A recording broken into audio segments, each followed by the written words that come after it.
So ophthalmology is nothing but the study of the eye. So we have eye problems.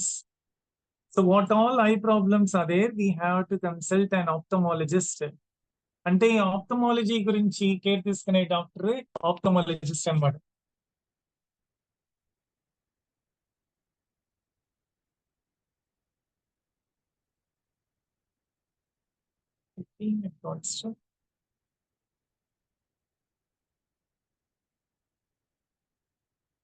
So ophthalmology is a branch of medicine that deals with anatomy, physiology and diseases of the disease. అంటే I అంటే ఏంటి, దాని anatomy ఏంటి, దాని physiology ఏంటి, దాంట్లో diseases ఏంటి, దాని ట్రీట్మెంట్ ఏంటి, దాని డయాగ్నోసిస్ ఏంటి అని తెలుసుకునేది ophthalmology.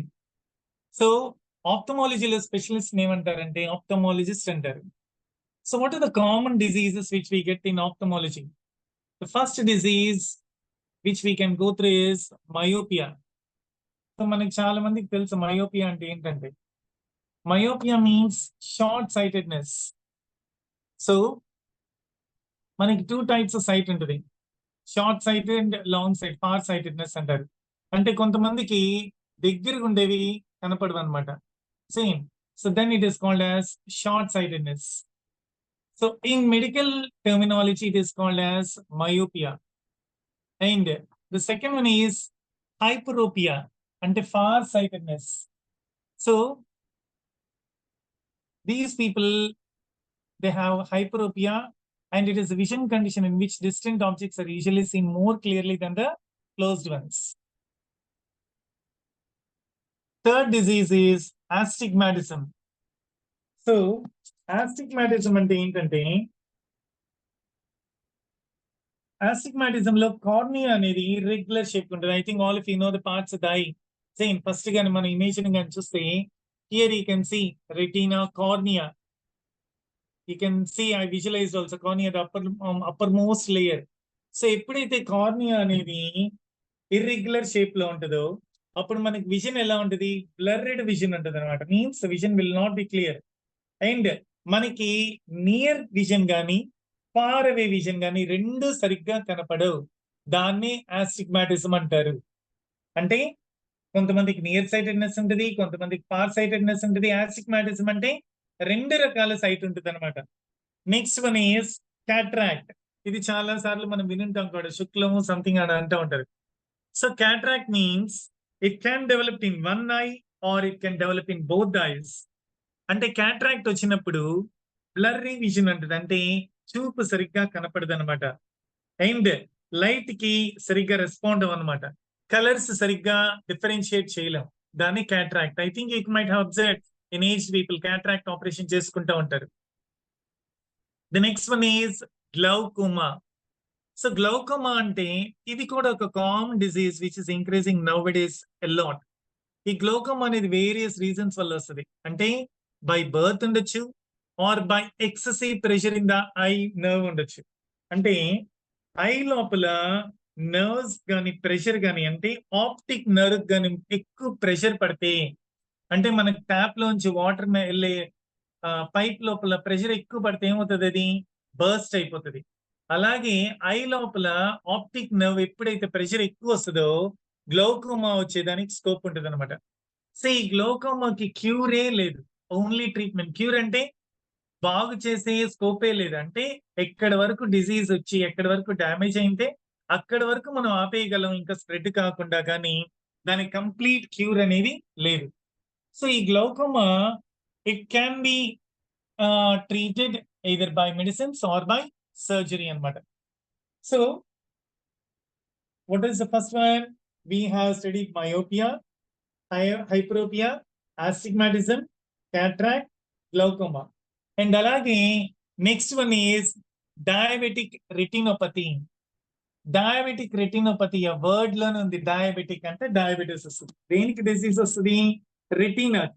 So all the blood vessels which carry the blood to the retina, they might be damaged or some might be damaged. So దీని వల్ల ఏమవుతుందంటే రెటీనా డ్యామేజ్ అయ్యడం వల్ల మనకి విజన్ సరిగ్గా కనపడదు. Then it is called as diabetic retinopathy. Diabetes మనకి 3 types అని చెప్పాను. చిన్నపిల్లల diabetes, grown up diabetes and pregnant ladies కి వచ్చే డయాబెటీస్ అని సేమ్. సో డయాబెటీస్ ని కంట్రోల్ చేసే డాక్టర్ ఎవరు? డయాబెటాలజిస్ట్. అలాగే నెక్స్ట్ డిసీజ్ కానీ మనం కానీ స్టడీ చేస్తే it is dry eye disease. మనకి డ్రై ఐ డిసీజ్ మనకి ఎప్పుడైనా కంట్లో కానీ ఏదైనా ఫారిన్ బాడీస్ పడినప్పుడు ఇమ్మీడియట్ గా టీయర్స్ వస్తాయి. అంటే ఒక కన్నీరు వస్తుంది అనమాట, లిక్విడ్ లాంటిది వచ్చేసి ఆ బ్యాక్టీరియా అంతా బయటికి నెట్టేస్తుంటది. So the tear producing glands same they do not work effectively. So eyes లోపల స్వెల్లింగ్ వచ్చి ఈ టీయర్ ప్రొడ్యూసింగ్ గ్లాండ్స్ ఎప్పుడైతే టీయర్స్ ని ప్రొడ్యూస్ చేయవో, అంటే ఐస్ ఎప్పుడైతే వాటరీ ఉండవో అప్పుడు ఏం డిసీజ్ వస్తుంది? Dry eye disease. So usually the tears protect the surface of the eye. ఎప్పుడు అది లూబ్రికేటెడ్ ఉంచుతుంది. లూబ్రికేటెడ్ అంటే మామూలుగా స్టిక్కీగా మనకి ఇప్పుడు లూబ్రికేటెడ్ షాక్ అబ్జార్బర్స్ అంటారు. అంటే ఈ లూబ్రికేషన్ వల్ల ఏమవుతుంది? ఈజీ మూవ్మెంట్ ఉంటుంది. మన ఐ కూడా అటు ఇటు ఈజీగా మూవ్ అవుతూ ఉంటుంది. Eye ball keeps on moving అనమాట. సో అలా కాకుండా డ్రై ఐ అనేది ద ఐ బికమ్స్ డ్రై అనమాట. Next one is conjunctivitis. మనం చాలా సార్లు వినుంటాం ఈ డిసీజ్ కూడా. కంజంక్టివైటిస్ అంటే ఏంటి? కళ్ళ కలక. So eyes become red in colour and it is a contagious disease. అంటే ఒకరి నుంచి ఒకరి స్ప్రెడ్ అవుతూ ఉంటుంది అనమాట. So the inner surface of the eye lid is infected. So infection అయ్యి అది బాగా స్ప్రెడ్ అయ్యి ఐ అంతా రెడ్ గా అయిపోయి it keeps on spreading from one person to another person. So conjunctivitis కి ఇంకో పేరు కూడా ఉంది, దాన్ని పింక్ ఐ అని కూడా అంటారు. So all the white layer which is in the I becomes pink in color or red in color. Next one is macular holes. So macular holes అంటే మనం గాని ఒకసారి ఇమేజ్ ని I magnify the image also. So macular hole is a small break in the macula. మన eyeball లోపల observe in the eyeball there is a small hole. ఈ eyeball లోపల మాక్యులా అనే పార్ట్ లో ఎక్కడైతే హోల్ ఏర్పడితే అప్పుడు దాన్ని మాక్యులర్ హోల్స్ అంటారు. Same. So when the gel inside the eye shrinks, so eye లోపల జెల్లీ సబ్స్టెన్స్ ఉంటుంది, అది ఎప్పుడైతే shrink అయిపోతుంది అంటే లాగేసినట్టుగా అయిపోతుందో అప్పుడు మనకి విజన్ దెబ్బతింటది. అంటే ఐ డిసీజెస్ అన్ని ఎలాగ మనం ఐడెంటిఫై చేస్తాడంటే విజన్ దెబ్బతింటాయి, అంటే మనకి చూపు తగ్గిపోతుంది. Ocular hyper tension. The next one is ocular hyper tension. అంటే ఆప్టిక్ నర్వ్ మీద డ్యామేజ్ కానీ విజన్ లాస్ కానీ ఉండదు అనమాట. కానీ గ్లౌకోమా డెవలప్ అవ్వడం వల్ల ఆక్యులర్ హైపర్ టెన్షన్ అనేది ఏర్పడుతుంది. Same. So optic nerve damage ఉండదు, విజన్ లాస్ ఉండదు, కానీ మనం దీన్ని ఐడెంటిఫై చేయాలంటే గ్లౌకోమా టెస్ట్ చేసుకుంటే మనకి ఐడెంటిఫై అవుతుంది. గ్లౌకోమా అంటే ఏంటి? ఆప్టిక్ నర్వ్ మీద ఎక్కువ ప్రెషర్ అయ్యి బ్లడ్ సప్లై అనేది ఎక్కువ అవుతుంది అనమాట. Next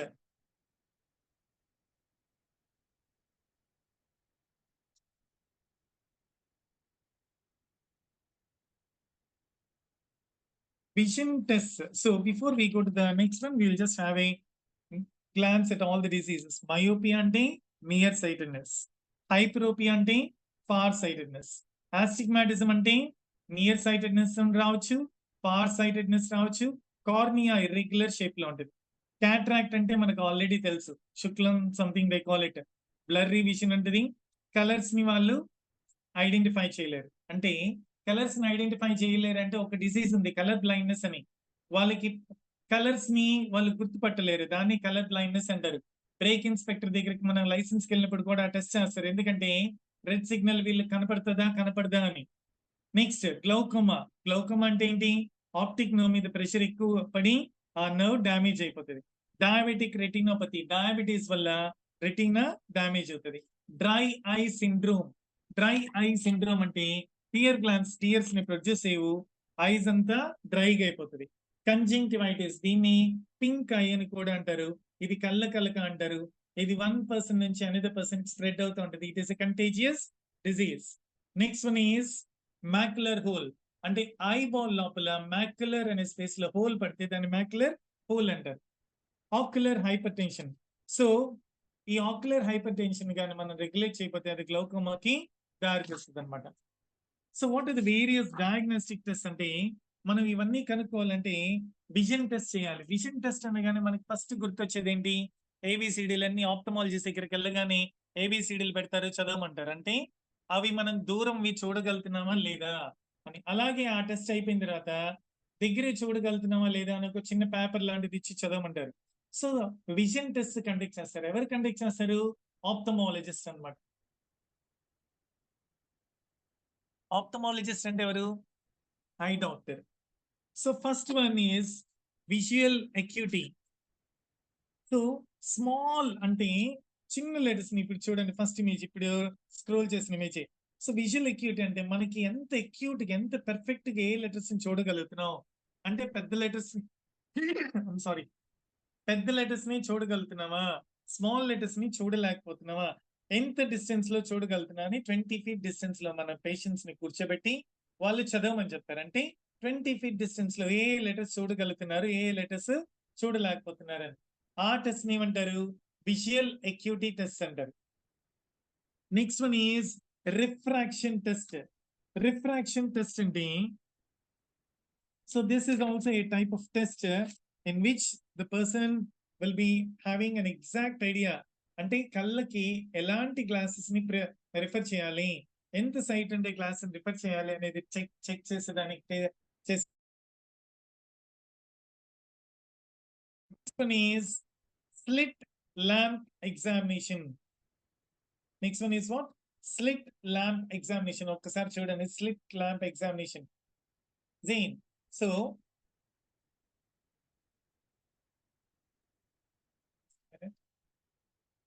yeah, slit lamp examination అంటే it is an instrument consisting of high intensity light. అంటే మన కళ్ళ మీద ఎక్కువ లైక్ పవర్ఫుల్ లైట్స్ ని ఫోకస్ చేసి then they will be analysing how far it is damage అని దాన్ని బయో మైక్రోస్కోప్ ద్వారా ఎగ్జామిన్ చేస్తారు. So in ophthalmology and optometry, a slit lamp is an instrument consisting of high intensity light source that can be focused to shine a thin sheet of light into the eye. మన కంటి లోపలికి ఆ light ని project చేసి అసలు ఎక్కడ damage అయింది, ఎంత ఎక్స్టెంట్ వరకు డ్యామేజ్ అయింది, ఏమి డ్యామేజ్ అయింది అని అసెస్ చేస్తారు. Next one is tonometry. So tonometry means eye లోపల ఎంత ప్రెషర్ ఉంది అంటే లైట్ ఫోకస్ చేసినప్పుడు ఐ ఎంత ప్రెషర్ ని తీసుకుంటుంది అంటే మన కళ్ళ మీద లైట్ పడగానే automatic we keep on blinking, అలా లైట్ ని స్టేర్ చేయలేం.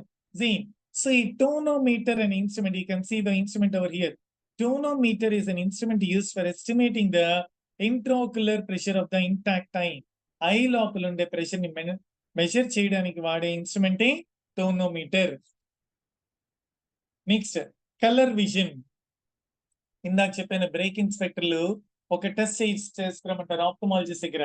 అంటే ఇతనికి కలర్ బ్లైండ్నెస్ ఉందా అని టెస్ట్ చేయడానికి, దాన్ని కలర్ విజన్ అంటారు. So colour vision is the ability of the eye to discriminate between colours. అంటే ఇది రెడ్ అని, ఇది బ్లూ అని, ఇది గ్రీన్ అని కలర్స్ ని డిఫరెంట్ చేసే ఎబిలిటీ మన అందరికీ ఉంటుంది. కానీ few in crores, few people in crores, they have this rare disease. It's a very rare disease. So వాళ్ళకి ఏంటంటే ఈ లైట్స్ యొక్క డిఫరెంట్ వేవ్ లెంగ్త్స్ ని డిస్క్రిమినేట్ చేయలేరు, అన్ని వాళ్ళకి ఒకటే కలర్ గా కనబడుతుంది. దాన్ని కలర్ బ్లైండ్నెస్ అంటారు. Next the way how we can identify is retinal imaging. Retinal imaging అంటే రెటీనాని ఒక పిక్చర్స్ లాగా తీసుకొని హై రెజల్యూషన్ కెమెరాతో సో రెటీనాలో ఏం డ్యామేజ్ అయింది అనేది ఐడెంటిఫై చేసేదానికి టెస్టే ఈ రెటీనల్ ఇమేజింగ్ టెస్ట్ అన్నమాట. Pupil dilation exam. సో మనం ఇది చూసిందాం, మనం కళ్ళ డాక్టర్ దగ్గరికి వెళ్ళగానే ఐ లోపల కొన్ని డ్రాప్స్ వేస్తారు. So this is an ophthalmoscopic exam or fundoscopy. So our doctor ophthalmologist he will put some special eye drops into your eyes. So pupils ని ఎప్పుడైతే డైలేట్ చేసి ఆ పైన ఉన్న బ్యాక్టీరియా అంతా పోయి క్లియర్ విజన్ కనపడడానికి ఈ టెస్ట్ ని కండక్ట్ చేస్తారు. అంటే ఫండోస్కోపీ అని అంటారు, దీన్ని ఆప్థాల్మోస్కోపిక్ అని కూడా అంటారు. సో ఆప్టిక్ నర్వ్స్ ని బాగా చూడడానికి, అంటే ఆప్థమాలజిస్ట్ ఆప్టిక్ నర్వ్ బాగా విజన్ ఉండడానికి ఆప్టిక్ నర్వ్ ఎంతవరకు డ్యామేజ్ అయిందని తెలుసుకునేదానికి, లేకపోతే రెటీనా ఎలా ఉందని ఐడెంటిఫై చేసేదానికి, క్లియర్ గా మనకి విజన్ కావాలి అంటే ప్యూపిల్ డైలేషన్ ఎగ్జామ్ ఏ ఆప్థమాలజిస్ట్ దగ్గరికి వెళ్ళినా ఫస్ట్ వాళ్ళు నర్స్ వచ్చి చేసే టెస్టే ఇదనమాట. డ్రాప్ చేస్తారు. Next one is retinoscopy. So retinoscopy అంటే మనకి రెటినోస్కోప్ ద్వారా ఏమన్నా ఎర్రర్స్ ఉన్నాయా అంటే ఏమన్నా ప్రాబ్లం ఉందా అనేది చెక్ చేస్తారు. సో ఈ రెటినోస్కోపీలో ఏం చేస్తారంటే light is projected in your eyes, కంటి మీద ఒక లైట్ ని ప్రొజెక్ట్ చేస్తారు. ఆ రిఫ్లెక్షన్ ని దాన్ని బట్టి అనలైజ్ చేస్తారు. అంటే ఎంత ఐ గ్లాస్ ఇవ్వాలి, ఎంత పవర్ ఉండాలి ఐ గ్లాస్ కి, సో ప్లస్ ఎంత ఉండాలి, మైనస్ ఎంత ఉండాలి అని డిటర్మిన్ చేసే టెస్ట్ ఈ రెటినోస్కోపీ. అలాగే ఇంతకు ముందు చెప్పాను రిఫ్రాక్షన్ టెస్ట్ అని, అంటే ఐ గ్లాసెస్ పవర్ ని డిటర్మిన్ చేసే దానికి టెస్టే రిఫ్రాక్షన్ టెస్ట్. ఇంకా పెర్ఫెక్షన్ గా ఐ గ్లాసెస్ పవర్ ని మనం ఐడెంటిఫై చేయాలంటే ఏ టెస్ట్ చేస్తారు, రెటినోస్కోపీ చేస్తారు. Next one is keratometry.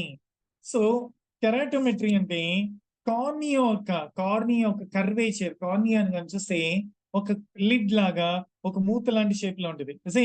So ఈ కర్వేచర్ ఎలా ఉంది అంటే కాంటాక్ట్ లెన్సెస్ కి సరిపోతుందా లేదా, ఆర్ కార్నియల్ సర్జరీ ఏమన్నా అవసరం అంటే కొంతమంది వాళ్ళు స్టైల్ మెయింటెనెన్స్ కోసం కానీ లేకపోతే వాళ్ళ వేరియస్ ప్రాబ్లమ్స్ వల్ల క్యాట్రాక్ట్ లెన్సులకి వెళ్తా ఉంటారు. అలాంటి క్యాట్రాక్ట్ లెన్సులు పెట్టుకోవాలి అంటే కార్నియా షేప్ గాని సరిగ్గా ఉంటేనే క్యాట్రాక్ట్ లెన్స్ ని యూజ్ చేయగలుగుతారు. ఆ కార్నియా షేప్ గాని సరిగ్గా లేకపోతే then they should go for surgery. అది కార్నియా షేప్ సరిగ్గా ఉందా లేదా అని ఐడెంటిఫై చేసే టెస్ట్ ఏంటి, కెరాటోమెట్రీ. నెక్స్ట్ ఆప్థల్మోస్కోపీ. నేను ఇందాకే చెప్పాను ఇది. ఆప్థల్మోస్కోపీ అంటే ఏంటి, దీన్ని డైల్యూషన్ చేసి అంటే ప్యూపిల్స్ ని లిక్విడ్ డ్రాప్స్ వేసి ఆ ప్యూపిల్ లో రెటీనా బాగుందా లేదా, ఆప్టిక్ నర్వ్స్ ఎంతవరకు బాగున్నాయి, ఎంతవరకు డ్యామేజ్ అయింది అని తెలుసుకునే దానికి చేసే routine testing. So we have studied little bit about the various ways of testing the I. దాంట్లో ఫస్ట్ ఏంటంటే ఆప్థల్మోస్కోపీ and కెరాటోమెట్రీ, రెటినోస్కోపీ, pupil dilation test and retinal imaging, color vision, tonometry, optometry, refraction test, visual acuity. So ఇలాగా కొన్ని టెస్ట్లు conduct చేస్తారంటే ఐలో ఏమన్నా damage అయిందా, damage అంటే ఏ part లో డ్యామేజ్ అయింది, ఎంత డ్యామేజ్ అయింది అని. సో ఆప్థమాలజిస్ట్ అంటే ప్రతి ఒక్క మనకి డిజీజ్ లో 3 టాపిక్స్ వస్తాయి. ఫస్ట్ వన్ ఈజ్ డిజీజెస్ ఏంటి, డయాగ్నోసిస్ ఏంటి, ట్రీట్మెంట్ ఏంటి. డిజీజ్ వచ్చింది అనగానే ఇమ్మీడియట్ గా ట్రీట్మెంట్ స్టార్ట్ చేసాడు డాక్టర్.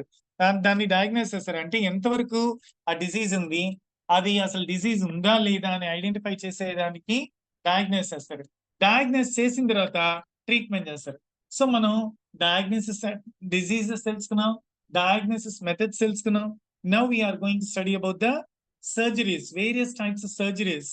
అంటే apart from the eye drops and the medicines, there are various surgeries which are done in order to rectify the eye problems. First thing is cataract surgery. మనందరికీ తెలుసు cataract surgery అంటే ఏంటో. So cataract operation చేయించుకోవడం అంటే మన I మీద ఉండే cloudy layer ని ఇందాక చూసిన ఇమేజ్ లో కూడా తెల్లగా అంటే ఒక మబ్బులా దాన్ని తీసేసి ఆర్టిఫిషియల్ ఇంట్రోక్యులర్ లెన్స్ ని పెడతారు, IOL అంటారు. సో ఈ ఆర్టిఫిషియల్ ఇంట్రోక్యులర్ లెన్స్ పెట్టడం వల్ల మనకి క్లియర్ విజన్ వస్తుంది అనమాట.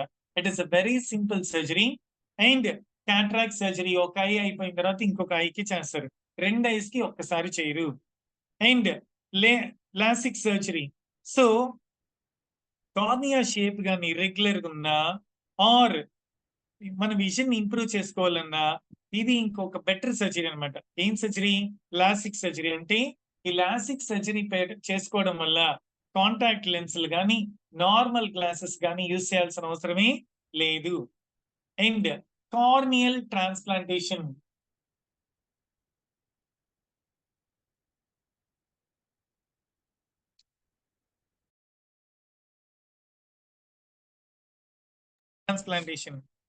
కార్నియల్ ట్రాన్స్ప్లాంటేషన్ అంటే am I audible? Anyone please respond.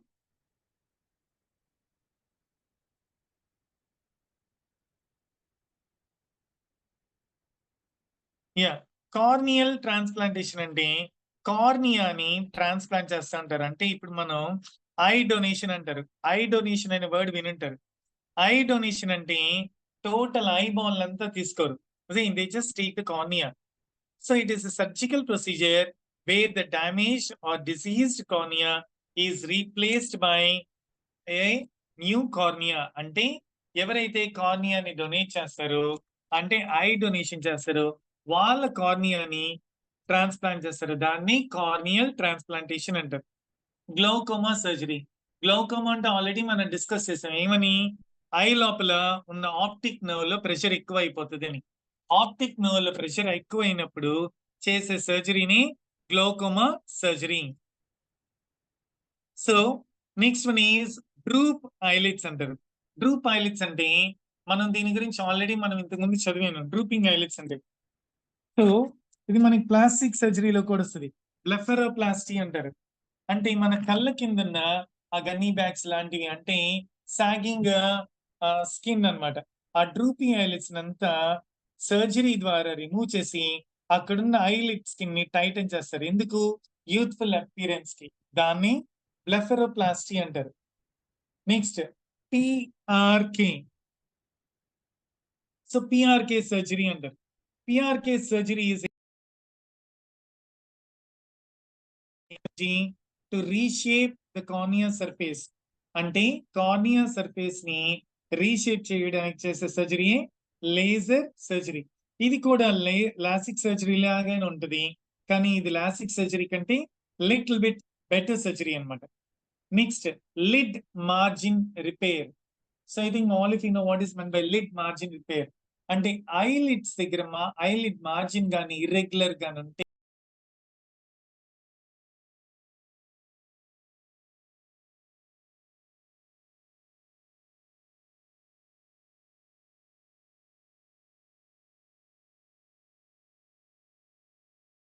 lid margin repair surgery. So these are the topics which we have covered in ophthalmology. The next topic which we have is physiotherapy and rehabilitation. So మీరు చూడండి orthopaedics first image లో కానీ చూస్తే image లో top most layer లో కానీ చూస్తే orthopaedics అంటారు. Next one is rehabilitation. The next one is paediatrics. Paediatrics అంటే ఎవరికి? చిన్న పిల్లలకి సంబంధించింది. అలాగే జీరియాట్రిక్స్ అంటే ఏంటి? ఏజ్డ్ పీపుల్ కి సంబంధించింది.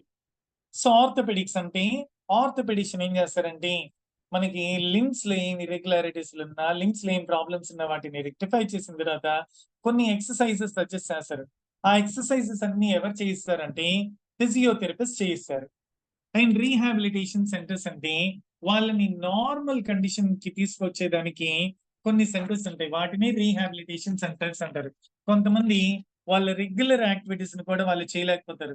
అంటే వాళ్ళు వాళ్ళ వాళ్ళ బేసిక్ యాక్టివిటీస్ ని కూడా వాళ్ళు చేసుకోలేకపోతారు కాబట్టి అలాంటి వాళ్ళకి రీహాబిలిటేషన్ థెరపీ ఇస్తారనమాట. Next, so rehabilitation is a treatment designed to facilitate the process of recovery from injury, illness, disease to normal condition. అంటే ఒక ఇంజరీ జరిగిన, ఒక ఇల్నెస్ వచ్చిన, ఒక డిజీజ్ వచ్చిన, ఎలాంటి ప్రాబ్లమ్స్ ఉన్నా వాళ్ళని నార్మల్ కండిషన్ లోకి తీసుకొని వచ్చే ప్రాసెస్ ఏ రీహాబిలిటేషన్ థెరపీ అన్నమాట. ఈ రీహాబిలిటేషన్ థెరపీలో మనకి చాలా టైప్స్ ఆఫ్ థెరపీస్ ఉన్నాయి. So we have studied all these therapies earlier. మళ్ళీ ఒకసారి చూస్తాం.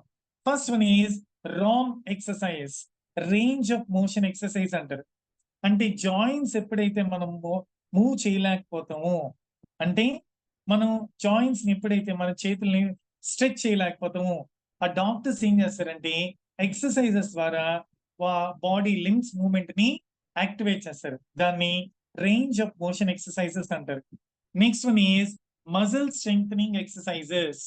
మనం చూస్తున్న మజిల్ స్ట్రెంగ్ ఎక్సర్సైజెస్ అంటే జిమ్ కి వెళ్ళి మజిల్స్ ని హార్డెన్ చేసుకుంటాం. That is nothing but muscle strengthening exercises. Next one is balance and coordination. అంటే నడిచేటప్పుడు కొంతమంది పెద్దవాళ్ళు పడిపోతూ ఉంటారు. అలాగే యాక్సిడెంట్ అయిన తర్వాత కొంతమంది నడవలేకపోతూ ఉంటారు. సో వాళ్ళని క్రచెస్ ద్వారా అంటే కాళ్ళకు చేతులతో ఒకటి పట్టుకుంటారు. ఐ మీన్ దాన్ని క్రచెస్ అంటారు. సో అలాంటి వాటి ద్వారా నడుస్తుంటారనమాట. సో వాళ్ళకి స్లోగా వాళ్ళు నార్మల్ వాకింగ్ కండిషన్ రావడానికి చేసే ఎక్సర్‌సైజెసే balance and coordination exercises. Next one is cardiovascular conditioning. అంటే వాకింగ్ చేయడం వల్ల, సైక్లింగ్ చేయడం వల్ల, స్విమ్మింగ్ చేయడం వల్ల మన హార్ట్ బాగా బ్లడ్ పంప్ చేయగలుగుతది బాడీ పార్ట్స్ అన్నిటికి. ఎప్పుడైతే బాడీ పార్ట్స్ అన్నిటికి బ్లడ్ బాగా పంప్ చేయగలుగుతదో all the body parts will be functioning properly along with a strong heart. మన హార్ట్ కూడా స్ట్రెంగ్తీగా ఉంటదనమాట. సో మన హార్ట్ ని స్ట్రెంగ్తెన్ చేసేయడానికి చేసే ఎక్సర్‌సైజే కార్డియోవాస్కులర్ కండిషనింగ్ అంటారు.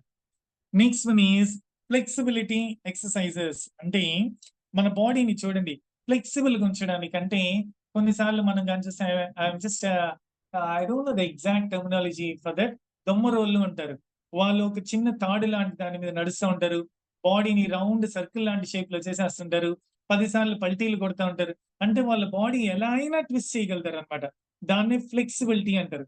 Flexibility is nothing but a range of movement available at a joint. ఒకసారి ఇమేజ్‌ని గాని చూస్తే see how flexible his body is. Dancers కూడా చాలా ఫ్లెక్సిబుల్‌గా ఉంటారు. See next one is posture correction. So మనం ఒకసారి ఇమేజ్ గాని చూస్తే కొంతమంది సరిగ్గా కూర్చోలేరు. అంటే కంప్యూటర్ దగ్గర గాని లేకపోతే వాళ్ళు నిల్చుకునేటప్పుడు గాని, లేకపోతే వాళ్ళు డ్రైవింగ్ చేసేటప్పుడు గాని, వెయిట్ లిఫ్టింగ్ గాని, పడుకునేటప్పుడు గాని, స్విమ్మింగ్ చేసేటప్పుడు గాని, ఎక్సర్‌సైజెస్ చేసేటప్పుడు గాని, సరిగ్గా గాని పొజిషన్ గాని లేకపోతే, అంటే వాళ్ళ బాడీ పోస్చర్ గాని సరిగ్గా లేకపోతే, then it leads to many complications. అందుకని దాన్ని పోస్చర్ కరెక్షన్ అంటారు. అంటే ఫర్ ఎగ్జాంపుల్ ఫస్ట్ ఇమేజ్ గాని చూస్తే చైర్ మీద ఇద్దరు గర్ల్స్ కూర్చున్నారు. ఒకటి రెడ్ ఇంటూ మార్క్ ఉంది. ఒకటి గ్రీన్ ఇంటూ మార్క్ ఉంది. ఆ రెడ్ ఇంటూ మార్క్ ఎందుకు పెట్టారంటే see the spinal cord is bent a little. అప్పుడేమవుతది అలా బెండ్ అయ్యి గూనిలాగా వచ్చేస్తది. హంచ్ బ్యాక్ వస్తది. సీ సో అలాగే మనం ఒక ఇమేజ్‌ని చూస్తుంటాం వెయిట్ లిఫ్టింగ్.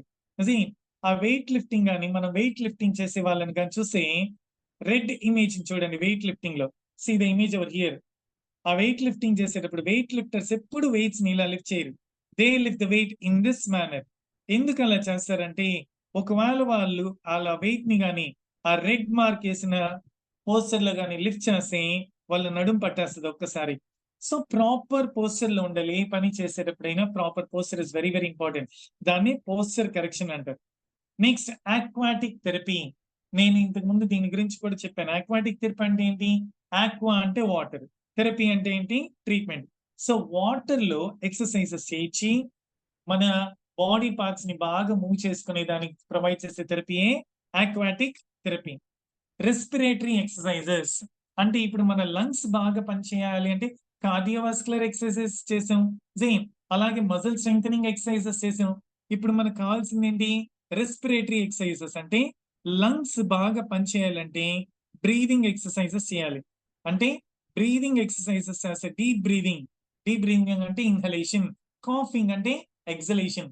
అలాగే పీడియాట్రిక్స్ చిన్న పిల్లలకి ఈ బ్రీతింగ్ ఎక్సర్‌సైజెస్ ఎలా చేస్తారనేది ఒకసారి రీకలెక్ట్ చేస్తాను.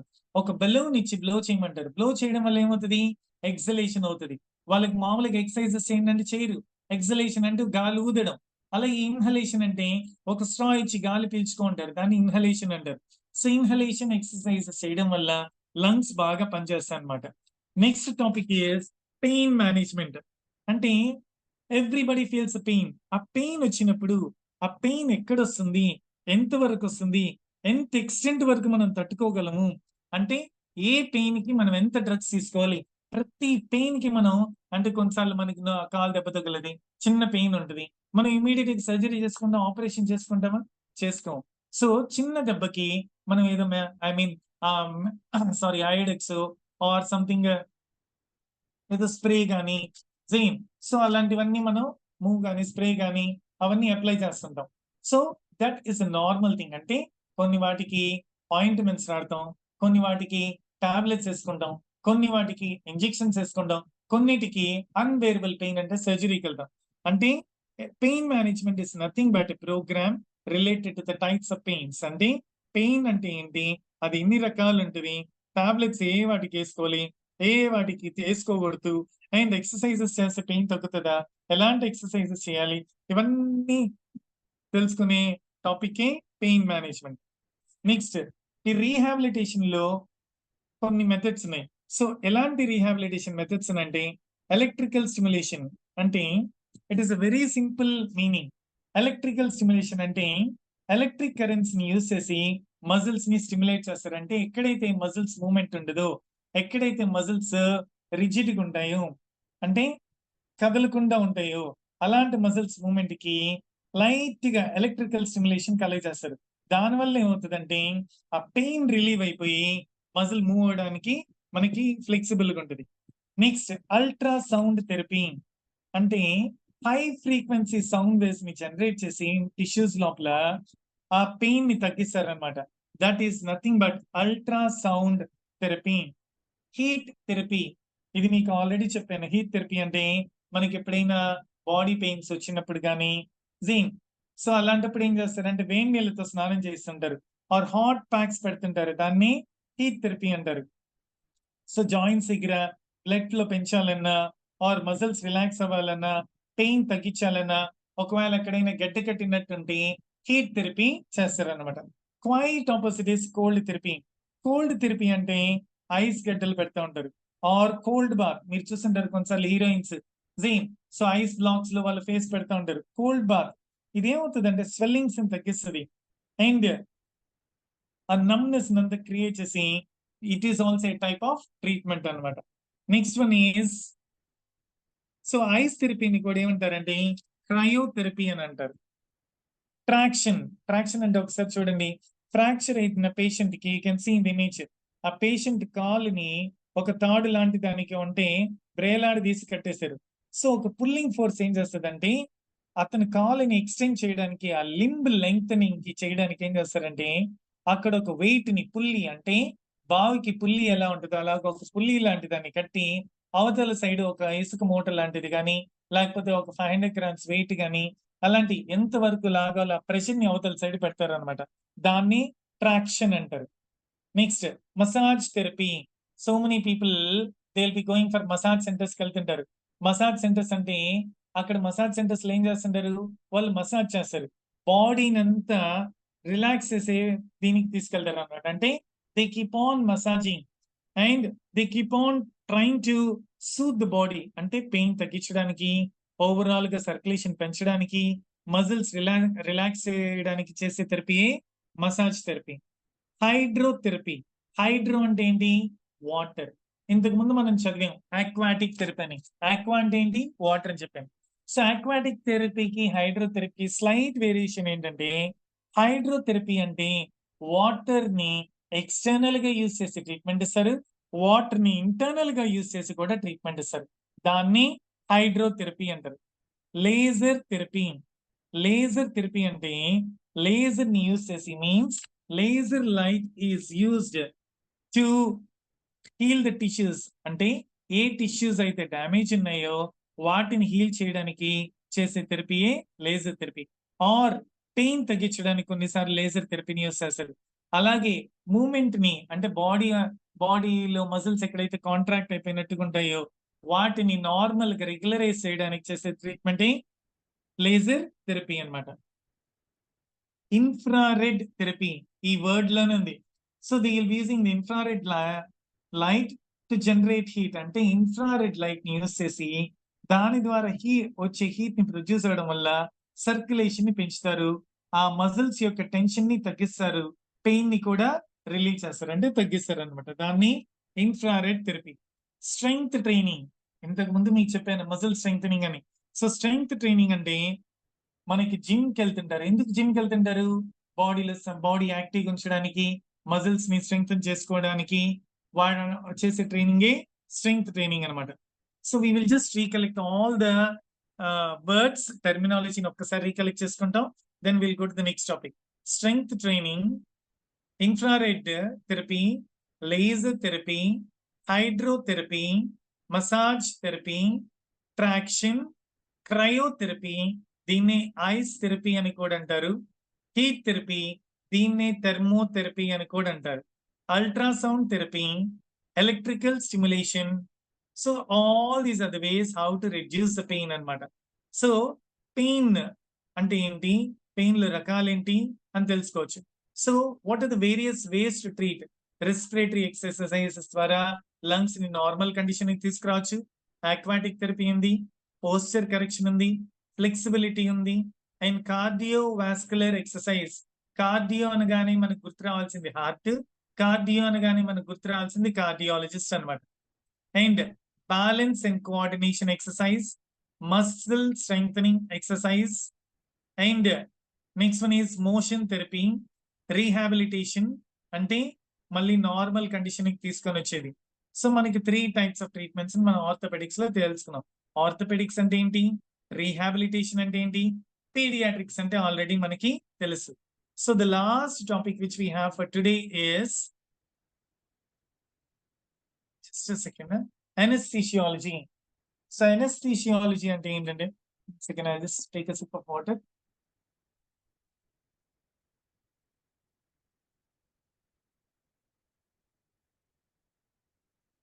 యా, anesthesiology అంటే ఏంటంటే మత్తు. సో డాక్టర్స్ ఎప్పుడైనా సర్జరీ చేయాలంటే పేషెంట్ కి అనస్థీషియా ఇస్తారు. ఆ అనస్థీషియా ఇచ్చేదానికి సెపరేట్ డాక్టర్ ఉంటాడు, అతని అనస్థీషియాలజిస్ట్. అనస్థీషియాలజిస్ట్ లేకుండా డాక్టర్ సర్జరీ చేయలేడు. ఎందుకంటే మత్తు లేకుండా ఆపరేషన్ చేయడానికి ట్రై చేస్తే పేషెంట్ తట్టుకోలేడు ఆ పెయిన్ కి, అండ్ పేషెంట్ కళ్ళ ముందు అతను సర్జరీ చేస్తే చూడలేడు. సో ఎక్కడైతే సర్జరీ చేస్తారో ఆ సర్జరీ చేసే పార్ట్ దగ్గర కానీ లేకపోతే టోటల్ బాడీకి కానీ మత్తు ఇస్తారనమాట. So anaesthesia is a temporary state that causes unconsciousness. అంటే ఆ మత్తు వల్ల మనం అన్కాన్షియస్ స్టేట్కి వెళ్తాం, అంటే ఒక నిద్ర లాంటి స్టేట్కి వెళ్ళిపోతాం అనమాట. అప్పుడు మనకి ఏం జరుగుతుందో తెలియదు, మనకి నొప్పి తెలియదు, మనకి మజిల్స్ అన్ని రిలాక్స్డ్ ఉంటాయంటే ఒక డీప్ స్లీప్ లాంటి కండిషన్ లో ఉంటాం. మనం ఎంత తట్టినా నిద్రలేము, మనకి పెయిన్ కూడా తెలియదు అనమాట. సో అనస్థీషియాలో మెయిన్ గా 4 టైప్స్ ఉన్నాయి. ఒక్కసారి బాగా చూడండి. There are 4 types of anaesthesia. First one is general anaesthesia, second one is sedation, third one is regional anaesthesia, fourth one is local anaesthesia. So general anesthesia, first one is what?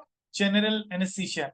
General anesthesia అంటే this is a reversible state of unconsciousness with loss of sensation of the entire body.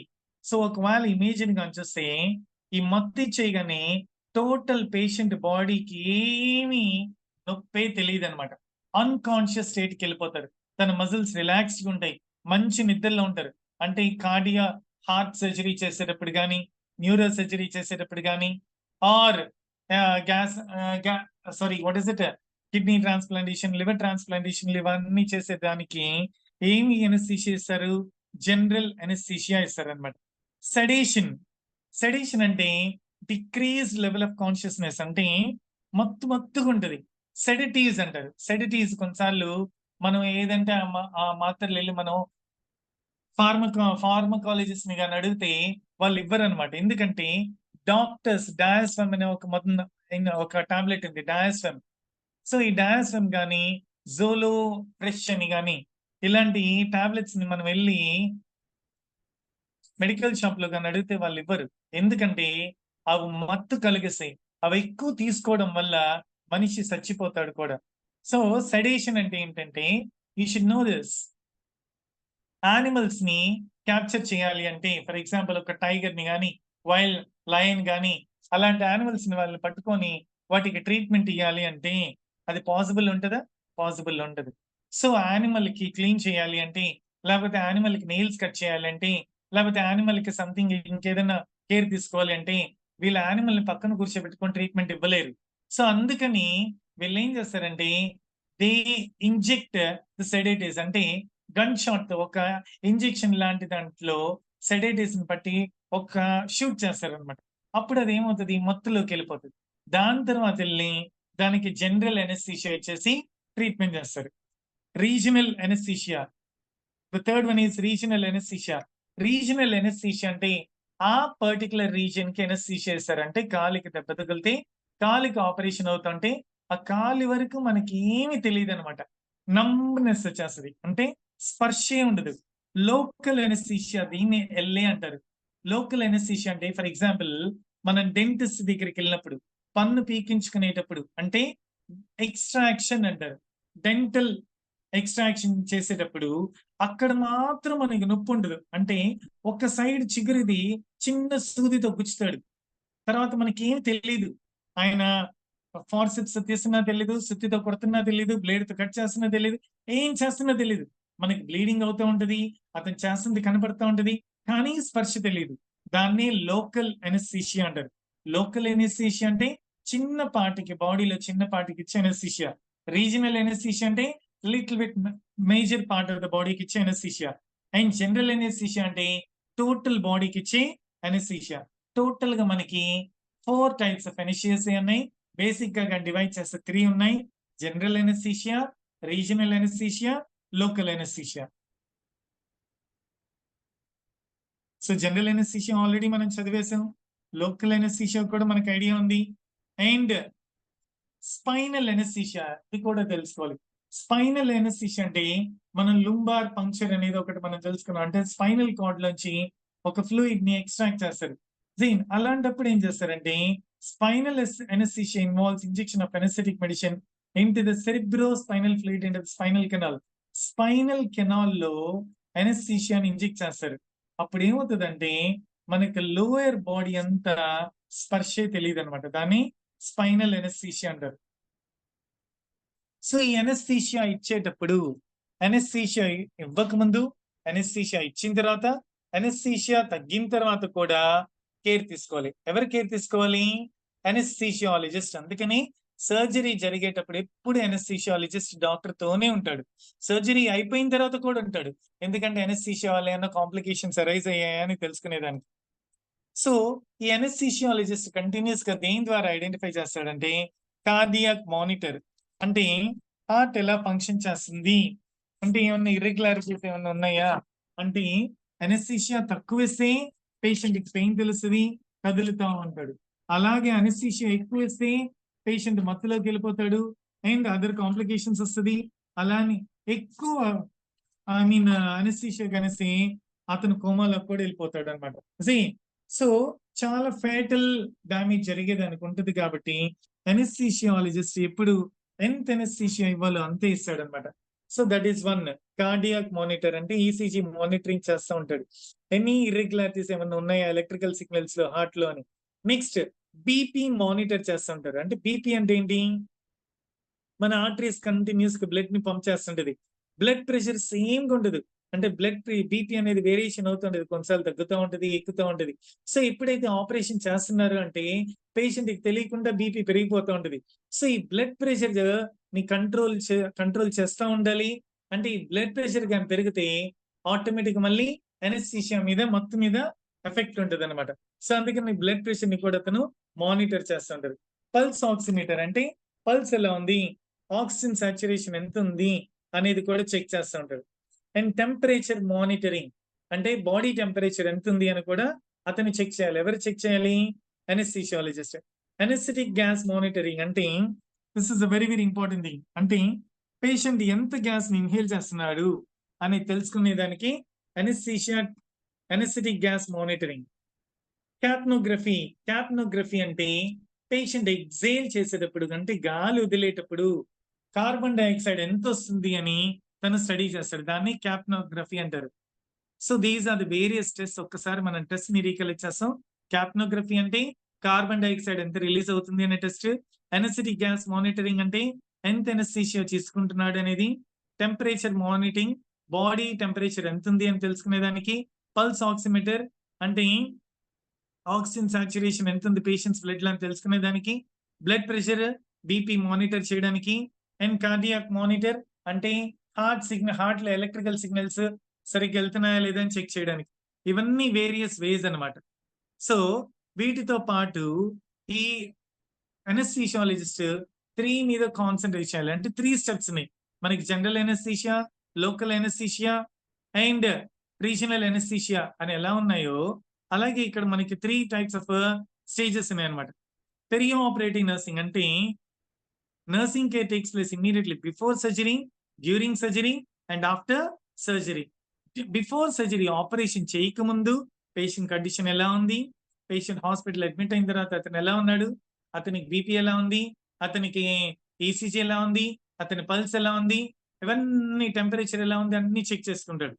అలాగే intra operative care అంటే during surgery operation జరిగేటప్పుడు blood oxygen levels ఎలా ఉన్నాయి, fluid therapy ఎలా ఉంది అంటే fluids intake ఎలా ఉంది, బాడీలో ఫ్లూయిడ్స్ వెళ్తున్నాయా లేదా, మెడిసిన్స్ వెళ్తున్నాయా లేదా, ఎనస్థీషియా ఎంత ఉంది, అండ్ రేడియోగ్రఫీ ఎంతవరకు వర్క్ చేస్తుంది, రేడియోగ్రఫీ వల్ల టెస్ట్ల వల్ల అనలైజ్ చేస్తారు ఎక్కడ ఏం డిఫెక్ట్ ఉంది అని, అండ్ లాబొరేటరీ టెస్ట్ వల్ల కూడా అనలైజ్ చేస్తారు అంటే ఇతనికి డయాబెటీస్ ఉందా, లేకపోతే బ్లడ్ లో ఏమైనా ఇర్రెగ్యులారిటీస్ ఉన్నాయా, ఇవన్నీ చేసి సర్జరీ చేసేటప్పుడు ఆ surgeon, nurses, anaesthesiologist, nurse, anaesthesiologist ఉండే నర్స్, సర్జికల్ టెక్నీషియన్స్, సర్జన్స్ అందరూ ఒక టీం ఉంటారు. అంటే ఆపరేషన్ అంటే ఒక్క డాక్టరే ఉంటారు. మళ్ళీ చెప్తున్నాను, సర్జన్స్ ఉంటారు, సర్జికల్ టెక్నీషియన్స్ ఉంటారు. అంటే బయోమెడికల్ ఎక్విప్మెంట్ ఏమైనా ప్రాబ్లం వస్తుందంటే అక్కడ ఆపరేషన్ చేసేదానికి యూజ్ చేసే మెషిన్స్ ని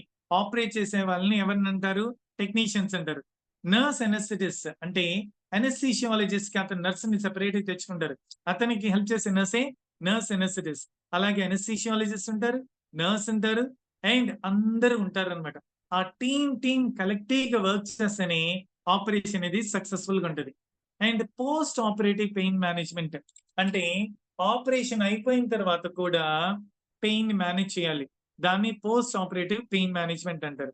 అంటే అనస్థీషియాలజిస్ట్ 3 స్టేజెస్ లో మానిటర్ చేయాలి, before surgery, during surgery and after surgery. So ఒక్కసారి అనస్థీషియా గురించి క్విక్ గా రీకలెక్ట్ చేసేసుకొని then we will end today session. Anaesthesiology అంటే it's a temporary state that causes unconsciousness, loss of memory, lack of pain and muscle relaxation.